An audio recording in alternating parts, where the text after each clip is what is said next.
তবে কি 2026-এ মিলতে চলেছে নতুন অতিথিশালা? উত্তরবঙ্গ উন্নয়ন মন্ত্রীর সাথে কথা তৃণমূল কংগ্রেসের কোচবিহার জেলার সভাপতি। একটা ঐতিহ্য এবং সর্বধর্মের মিলনস্থল হয় এই হলদিবাড়ি সন্তোষ সাহেবের মাজারে।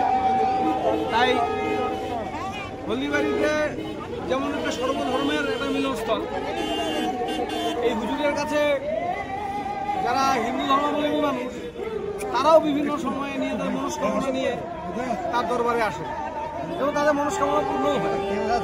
তাই এখানে আজকে স্থানীয় বিধায়ক শ্রী পরেশ অধিকারী সহ আমরা সকলে এসেছিলাম।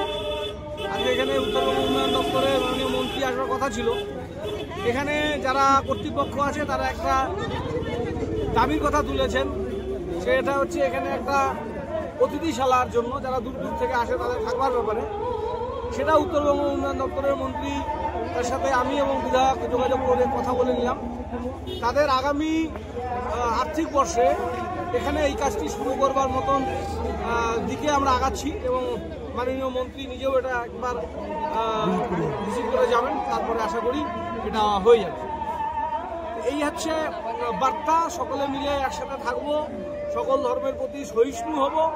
এটাই আমাদের বাংলার, আমাদের দেশের সংস্কৃতি। সংস্কৃতির বাইরে যারা চলছেন তারা মানুষের থেকে বিচ্ছিন্ন হয়ে যাবেন আগামী।